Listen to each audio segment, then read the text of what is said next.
So, welcome, and let's keep talking about what we were talking in the previous panel.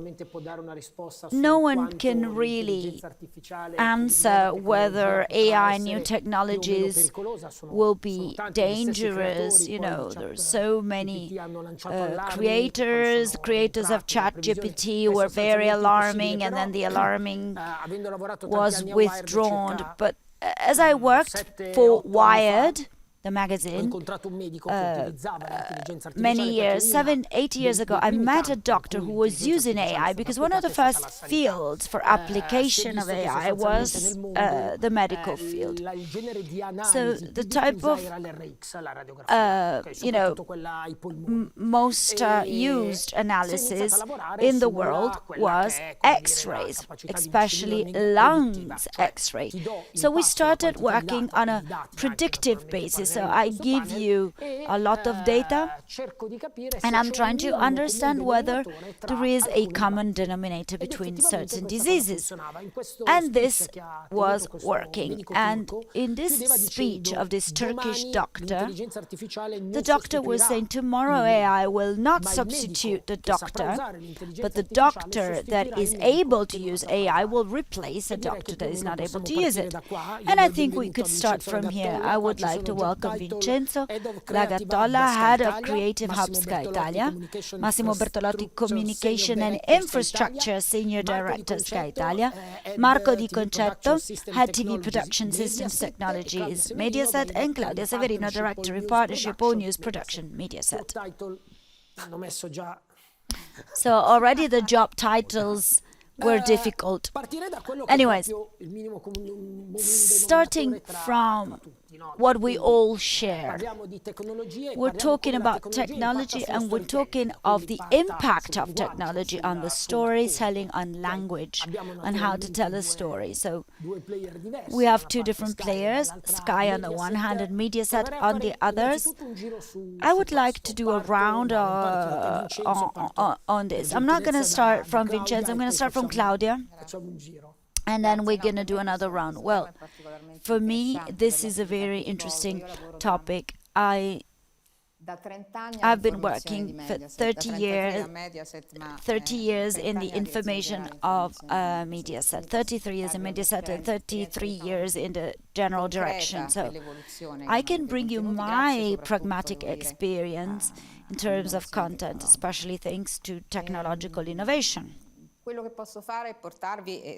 What I can do, and I do this happily, is give you more of an editorial reflection. Then maybe Marco can be a bit more specific and explain to us what technological tools allowed this evolution. So what I like to share with you is that we can focus on two different directions. Technology has taken a more immersive narrative. Of course, if we want to show some images, I wanted to show you a very good image. One of our collaborators did a reportage that talks about the coastal guards saving migrants. Let's take a look at clip number 1 with audio, and then we're going to comment on it. Please. Claudio. Come on, give me your hand. Vai. Vai. People.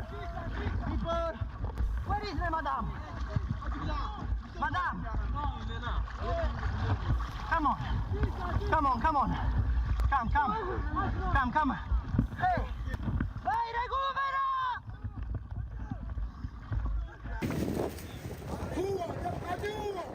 Piano.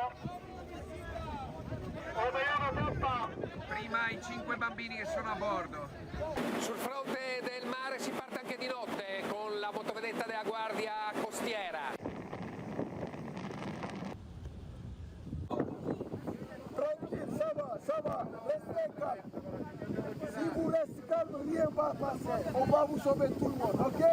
pericolo è che se si alzano, si spostano sul fianco, rischiano di capovolgersi.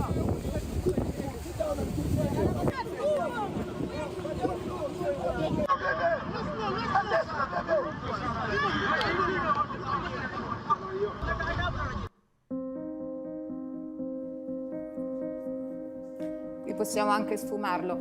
Okay, we can stop this. Can you see we're inside? We are inside the saving. We are in the water with them. So technology has answered to a primary need, which is involving viewers more. And we are doing this. Priority is no longer, hopefully, but this is a direction. Priority is no longer creating content that is thought about, that is sellable, but we are trying to have an insight. We are inside, we're with them. Right? So this passage for me marked an important change because it kind of gave a reason to imperfection. So from a narrative point of view is a different paradigm, it's a shift in paradigm in favor of content per se. So I think this is an important focus. So leaving room to imperfection liberated creativeness. We have less boundaries. What is important is content and how we can involve viewers more. Another focus I would like to do it on the possibility that technological narrative has given us with virtual content. I develop international European editorial projects with the European Commission, with the European Parliament. So within these appointments, within these shows, we try and be creative. So this is the beginning of some of these experiments that we have started doing. Let's take a look at the clip.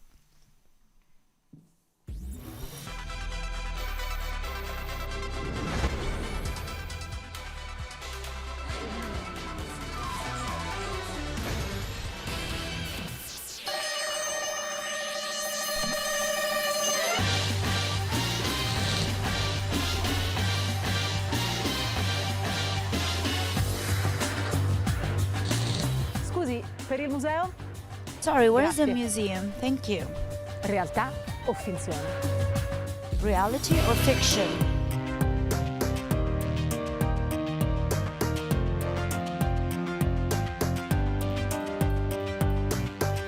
Alcune piattaforme di streaming ospitano già drive come questo, prodotti con strumenti di deep e machine learning. C'è chi guarda con interesse agli utilizzi dell'intelligenza artificiale nel mondo della musica. Nella prestigiosa Cagranda fu istituito uno dei primi ospedali pubblici europei. Era il 1400. Public hospitals in Europe was created. It was Oggi 1400. l'edificio ospita la sede centrale Today, dell'università this is the statale. seat of the State University. Venite con me, seguitemi.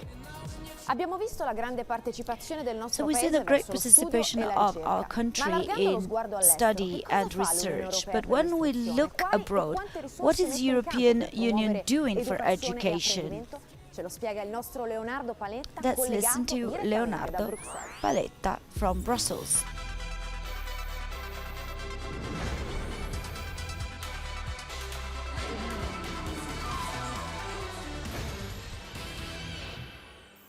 Ecco, quindi So come avete visto, basically, tecnologia e as you've racconto seen, assolutamente interconnessi, che sono la technology semplificazione della and necessità di avere storytelling una are nuova visione. interconnected. This is the need of having a Io new aggancio vision. questo Absolutely. perché sulla Oh, realtà virtuale, I like this sulla video realtà because in terms of immersiva, poi AI magari, and visto immersive che prima hai reality, citato as l'immersivo e il before diffuso, you poi were ritorniamo talking magari about sulla parte, immersive come dire, più and diffusa e orizzontale. expanded, Io we mi can aggancio get invece sulla back there. parte So di, I would like like now to talk about virtual reality, immersive reality, but in general to the contribution that technological tools are giving to storytelling, because this is what we're talking about. When technology gives us something that allows us to change storytelling, to be more creative. Well, we also have to get used to the habits of, TV watchers. It goes without saying that these technologies are not only an advantage for broadcasters. I mean, they have really very widespread. The real disruption was, the smartphone some decades ago.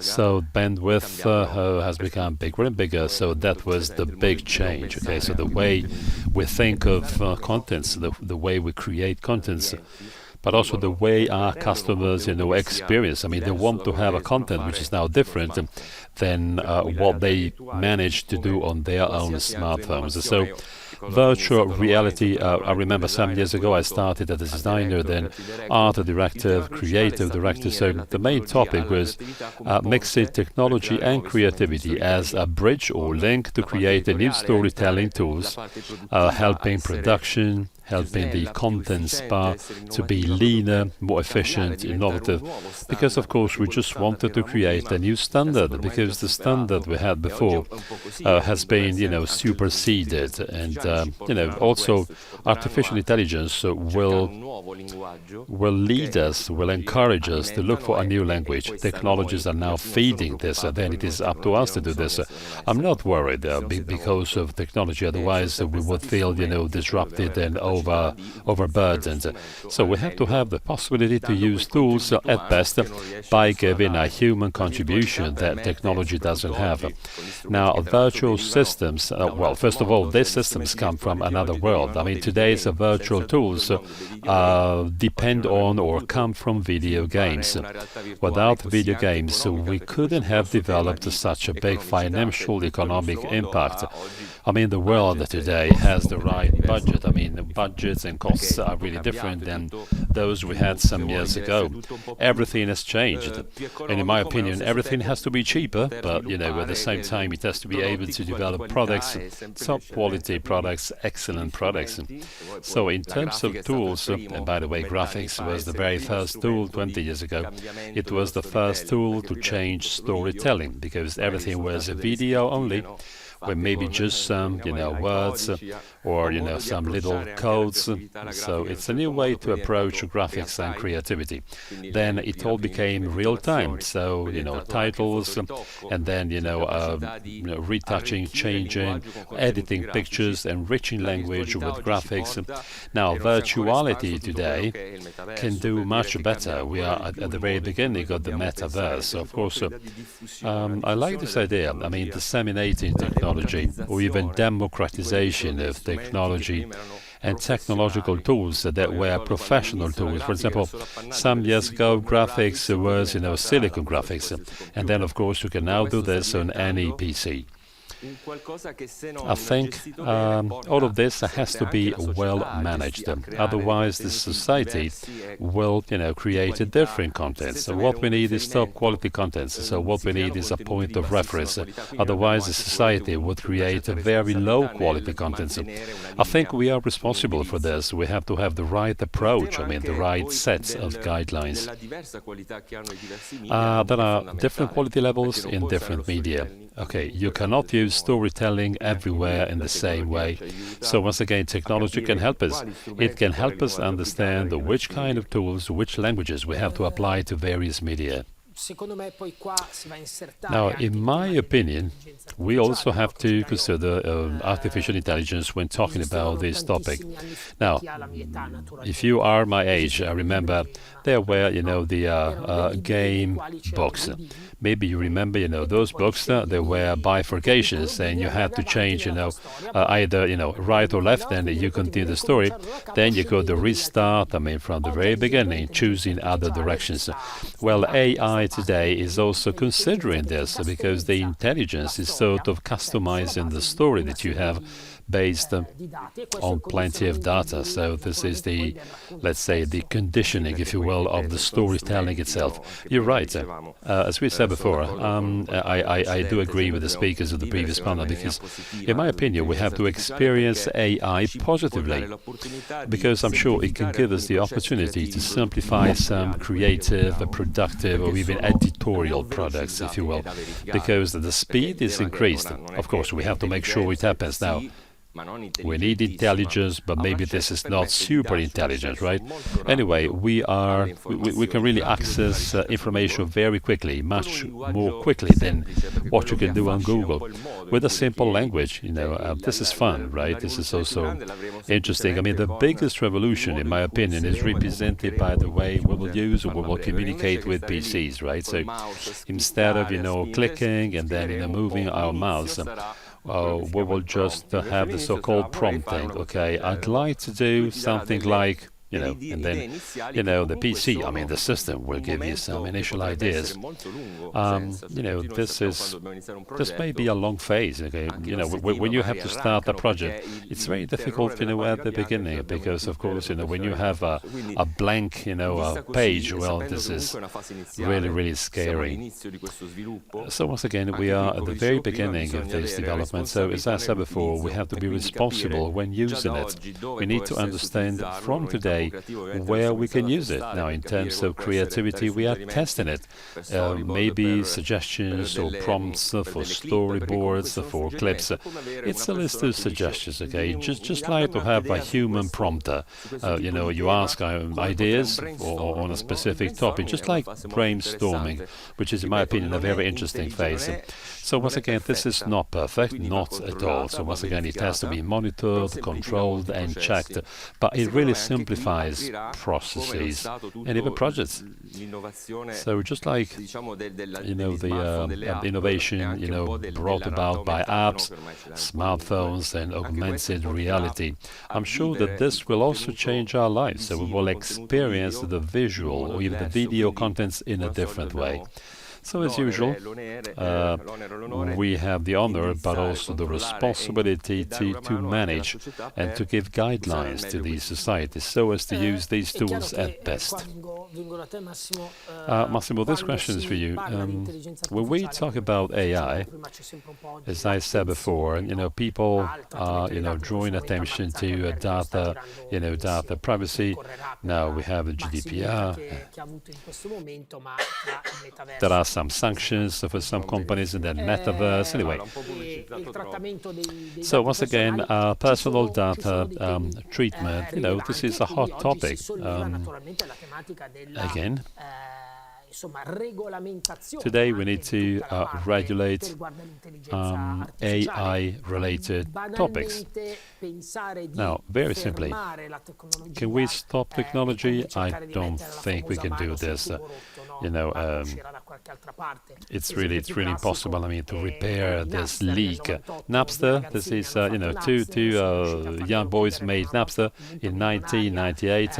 It was closed with a multi-million sanction for a little technological system. It was not a real peer-to-peer. There was a central server. 1.5 years, later, there was an alternative that you can now use. So they, let's say, put a patch on this technological, problem. This is a peer-to-peer project. It's still there. Our multinational companies and the big music labels, they thought they found a solution. Okay, we've been lucky, but then they haven't been lucky at all, because that was just the beginning of revolution. Technological revolution cannot be limited. So let me go back to the key point. There's a key attention onto this with plenty of solutions. For example, reporters wonder, what can we do against the fake news? So if we have AI creating fake news, what can we do? Well, first of all, thank you for having me here, and I'll be very brief. I really liked the previous speech, because I didn't like yours, sorry. Just kidding. I remember some of my lessons at university when I was a student, and I was told, we were talking about the hyper-connected world. I mean, there are two key factors determining what happens today. Hyper-connectivity is the first one. Everything is easily connectable, right? Otherwise, you can't do, that kind of pictures or images. Then you can be instantaneous, if you will, so real-time on anything. You know what happened now in Emilia-Romagna, I mean the floods, and then Ukraine. So the day they started the war, connectivity was cut with a tweet. I mean, so in Emilia the same thing happened. I don't know who sent a tweet from the regional authorities using satellites. I mean, this means that creating connectivity is very simple today to make many things possible. The second factor is AI, and just think of the computing power of machines. 30 years ago, you needed hours just for a code. Today, you can do the same operation from a mobile phone. And basically all what you do is great, and this is done on just a few machines. They went to the moon with a power that was smaller than this mobile phone. The computing power now has completely changed. I mean, there are many different examples that you can see in plenty of university books. Anyway, so these two factors, in my opinion, triggered a new concept of AI, which is something that actually started back in the 1980s. Let's say we have to take advantage of the information, I mean, endless information made available today. So,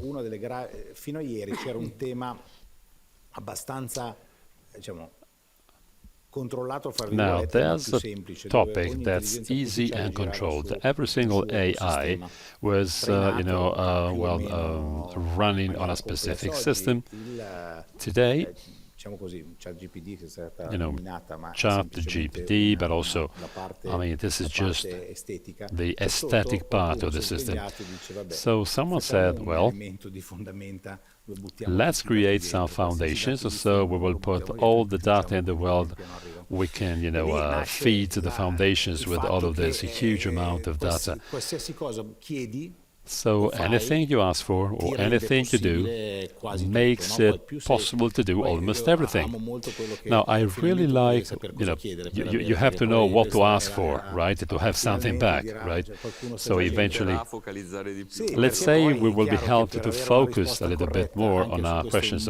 If you want to have the right answer, well, it's difficult because if you make the wrong question, of course, you will get the wrong answer. Okay, so you can try, you can do the test, but of course you want to do something useful. For example, if you want to create a story. So if you want to create something new, well, of course, it's difficult, and to do this, you need the head and the brain of someone, okay? So this is the prompt-to-prompt technology. So if you know what you want exactly, well, you will get the right information very quickly. I see two problems there. The cost. I mean, this cost may be so high in terms of skills, computing power, energy, especially plenty of energy. So OpenAI, one of the problems is how can we manage, I mean, that huge capacity. So the input and output costs are really very high. The second problem is the output of this information. Now, they take existing information and then they put together flows of information. Well, sometimes they use parts of documents, chunks of images. You don't know what quality level you can find. I mean, in many cases there are copyright issues. Then, how can you assemble this?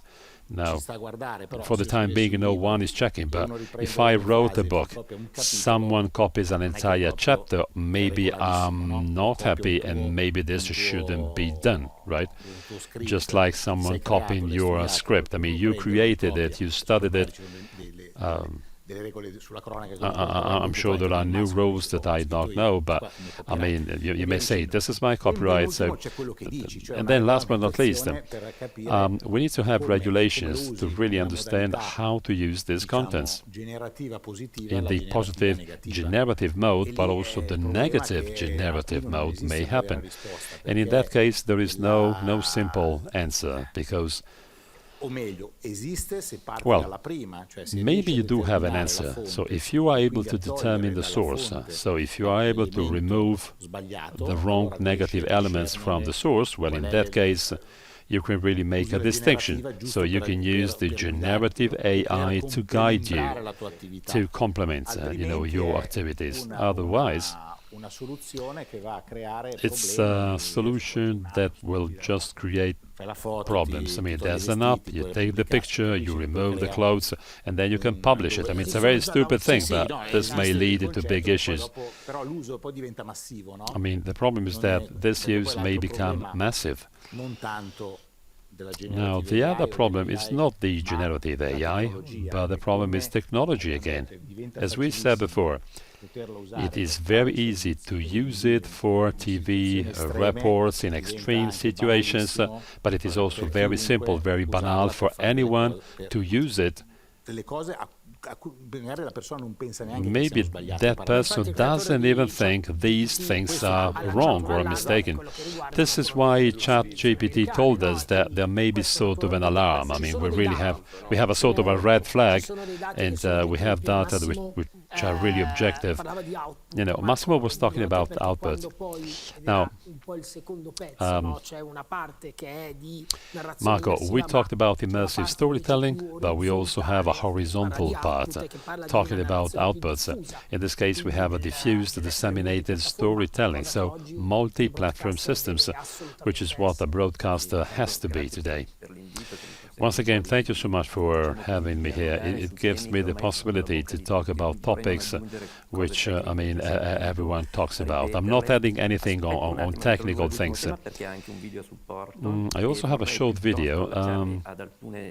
May I, follow up on some considerations from Vincenzo and Massimo, because I think this is really very interesting, just like the previous, speech. Now, first of all, we talked about accepting lack of perfection. Okay, let's say this is acceptable. Now we have HD channels. I mean, we can't go back. So, of course, TV products have to stay on a high quality level. So why moving back? What is interesting is that technology is really helping us. We are creating very, very interesting ecosystems for prosumers. Just look at drones. I mean, drones can do now a very high quality. I know they are still very expensive. But, if you have a prosumer product, also, let's say, an aggressive smart reporter is able to create a top quality product because he or she has created, an ecosystem of products. So you can have a mobile app, you have a return channel, maybe you have the teleprompter, picture-in-picture on your mobile phone, one LED light helps you, have the right light for the speaker or the reporter. And you also can count on many different, transport systems. Massimo already talked about Starlink. Now, we keep talking about Starlink because in Ukraine, and 150 kits were purchased in Emilia-Romagna, so they have redirected satellites. The technology on satellites is quite cheap, and now it was impossible to have the right bandwidth for TV, but now everything is changing. So this kind of universe is very friendly also for reporters. So once again, technology is helping us with ecosystems that give us the possibility to create good products in extreme conditions. Now, we're talking about Starlink, but I mean, just think of 5G. There were problems of, the handover between 4G, 5G, exploiting, network slicing technologies. Now, this means that you really have the right, streaming systems. So 4 to 2, 10 bits, so top quality, TV quality products. So on the one side, we have the so-called transport technology, but also production technology. You can also use your mobile phones. This means you have a top product. The second point, actually, is the following. And we have the possibility to have immersive and even diffusive storytelling. So AI can also help us with extended reality, augmented reality. I mean, there's a long list of priorities. I mean, I don't want to talk about what this is. I'm sure that people know that there are products that give you the possibility to do things which are more and more realistic in different ways. On the other side, you have artificial intelligence that actually helps you disseminate the storytelling in a more and more efficient and effective way, which is really meeting the needs of the target we have today. Okay, maybe we can see the video later. We have a newsroom system that has evolved over the years.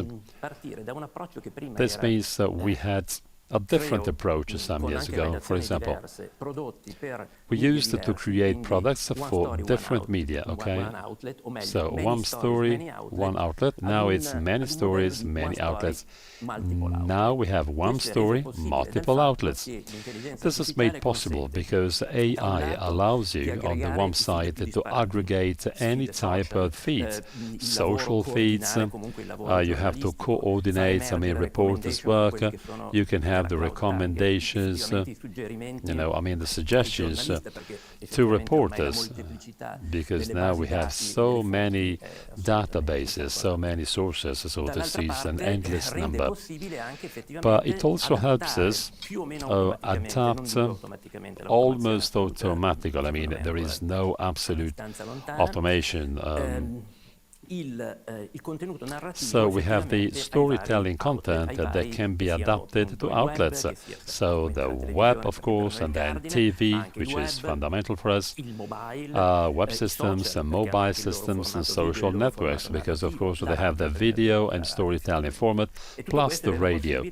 Now, all of this is made possible by evolving technologies. And again, technological systems are now story-centric. In my opinion, this is great. AI is helping so much. Now, let me wrap up with an anecdote.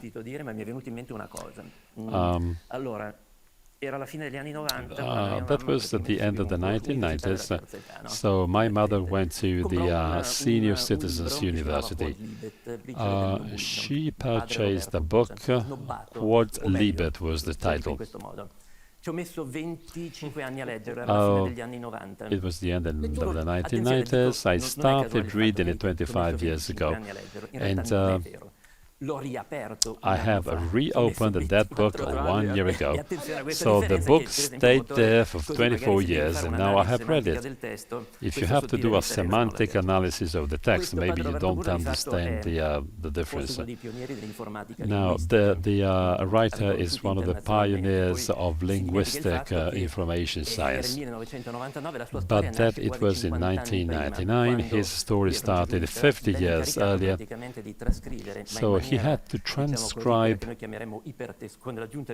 the so-called hypertexts, so all the text of St. Thomas Aquinas. So I must have read something like 11 million words. But doing an analysis at the end of the 1940s was impossible. So after 5 years, he had to fill out 10,000 cards. He went to IBM. So, of course, they thought he was a crazy person. So, one of the slogans of IBM was, "The difficulty is done right away. The impossible takes a little longer." So at the end of the 1990s, he managed to publish a CD-ROM with all the St. Thomas text, with all of the hypertext, CD-ROMs and many other media. So all of this was made possible over the years thanks to the development of technology in recognizing semantics. He used a very interesting thing. He was not talking about artificial intelligence, rather he was talking about artificial expression. The writer said intelligence is in the man who creates the model behind, okay? This is what Vincenzo said before, right? So every system can be improved. Behind this, there's modeling. There's an unstoppable progress so that the system can really become smarter and more perfect. But it all depends on the intelligence of human beings. The machines just create expressions and they repeat specific tasks. Thank you so much. Our time is definitely over. I really would like to thank Marco, Claudia, Massimo and Vincenzo. Also would like to thank all of you, ladies and gentlemen.